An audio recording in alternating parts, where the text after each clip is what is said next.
सोमवार व्रत कथा। अमरपुर नगर में एक धनी व्यापारी रहता था। दूर दूर तक उसका व्यापार फैला हुआ था। नगर में उस व्यापारी का सभी लोग मान सम्मान करते थे। इतना सब कुछ होने पर भी वह व्यापारी दुखी रहता था, क्योंकि उस व्यापारी का कोई पुत्र नहीं था। दिन रात उसे यही एक चिंता सताती रहती थी, उसकी मृत्यु के बाद उसके इतने बड़े व्यापार और धन संपत्ति को कौन संभालेगा। पुत्र पाने की इच्छा से वह व्यापारी प्रति सोमवार भगवान शिव की पूजा किया करता था। सायंकाल को व्यापारी शिव मंदिर में जाकर भगवान शिव के सामने घी का दीपक जलाया करता था। उस व्यापारी की भक्ति देखकर एक दिन पार्वती ने भगवान शिव से कहा, हे प्राणनाथ, यह व्यापारी आपका सच्चा भक्त है। कितने दिनों से यह सोमवार को व्रत और पूजा नियमित कर रहा है। भगवान आप इस व्यापारी की मनोकामना अवश्य पूर्ण करें। भगवान शिव ने मुस्कुराते हुए कहा, हे पार्वती, इस संसार में सबको उसके कर्म के अनुसार फल की प्राप्ति होती है। इसके बावजूद पार्वती जी नहीं मानी। उन्होंने आग्रह करते हुए कहा, नहीं प्राणनाथ,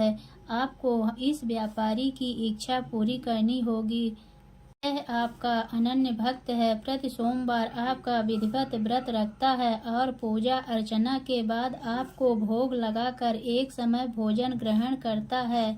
आपको इसे पुत्र प्राप्ति का वरदान देना ही होगा। पार्वती का इतना आग्रह देखकर भगवान शिव ने कहा, तुम्हारे आग्रह पर मैं इस व्यापारी को पुत्र प्राप्ति का वरदान देता हूँ, लेकिन इसका पुत्र 16 वर्ष से अधिक जीवित नहीं रहेगा। उसी रात भगवान शिव ने स्वप्न में उस व्यापारी को दर्शन देकर उसे पुत्र प्राप्ति का वरदान दिया और उसके पुत्र के 16 वर्ष तक जीवित रहने की बात भी बताई। भगवान के वरदान से व्यापारी को खुशी तो हुई, लेकिन पुत्र की अल्पायु की चिंता ने उस खुशी को नष्ट कर दिया।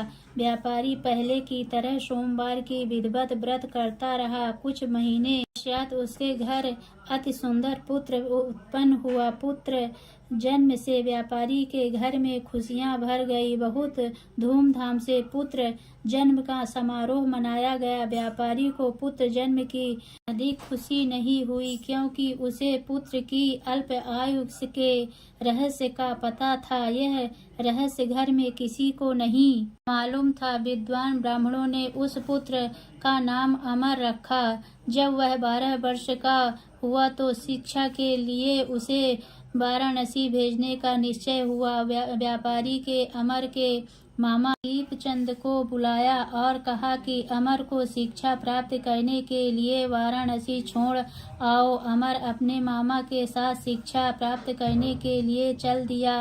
रास्ते में जहाँ भी अमर और दीपचंद रात्रि विश्राम के लिए ठहरते, वहीं यज्ञ करते और ब्राह्मणों को भोजन कराते थे। लंबी यात्रा के बाद अमर और दीपचंद एक नगर में पहुंच उस नगर के राजा की कन्या के विवाह की खुशी से पूरे नगर को सजाया गया था।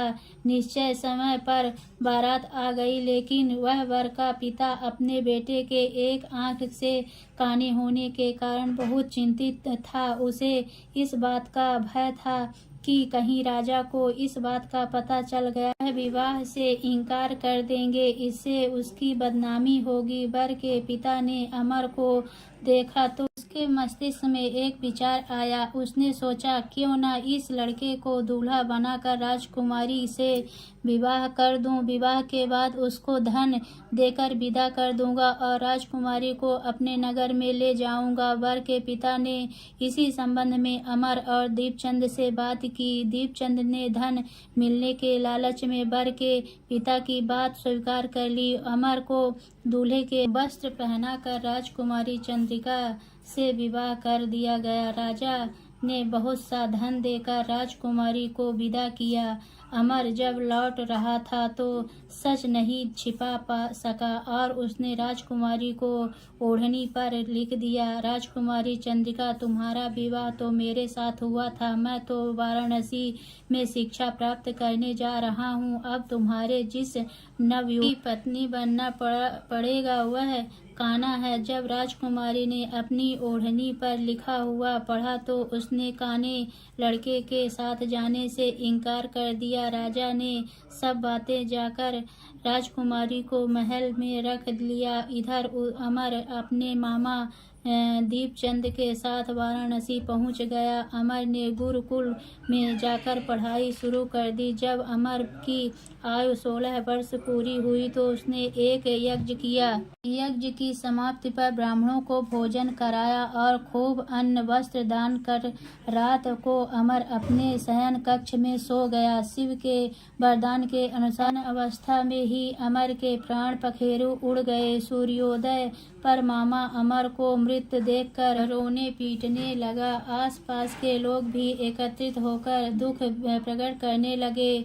मामा के रोने विलाप करने के ईश्वर समीप गुजरते हुए भगवान शिव और माता पार्वती ने भी सुने। पार्वती जी ने भगवान से कहा, प्राणनाथ, मुझसे इसके रोने की स्वर सहन नहीं हो रही, आप इस व्यक्ति के कष्ट अवश्य दूर करें। भगवान शिव ने पार्वती जी के साथ अदृश्य रूप से समीप जाकर अमर को देखा तो पार्वती जी से बोले, पार्वती जी, यह तो उसी व्यापारी का पुत्र है। मैंने उसे 16 वर्ष की आयु का वरदान दिया था, इसका आयु तो पूरी हो गई। पार्वती जी ने फिर भगवान शिव से निवेदन किया, हे प्राणनाथ, आप इस लड़के को जीवित कर, नहीं तो इसके माता पिता पुत्र वियोग में प्राण दे देंगे।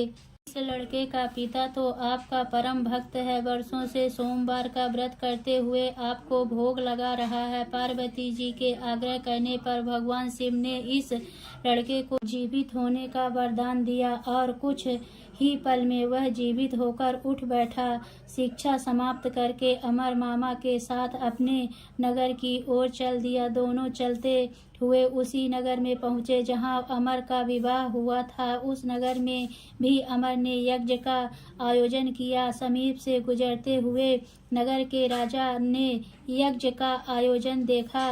राजा ने अमर को तुरंत पहचान लिया। यज्ञ समाप्त होने पर राजा अमर और उसके मामा के महल में ले गए और कुछ दिन महल में रखकर बहुत सा धन वस्त्र देकर राजकुमारी के साथ विदा किया। रास्ते में सुरक्षा के लिए राजा ने बहुत से सैनिकों को भी साथ भेजा। दीपचंद ने नगर में पहुंचने से पहले ही दूत को घर भेजकर अपने आगमन की सूचना भेजी। बेटे अमर को जीवित वापस लौटने की सूचना से व्यापारी बहुत प्रसन्न हुआ। व्यापारी ने अपनी पत्नी के साथ स्वयं को एक कमरे में बंद कर रखा था।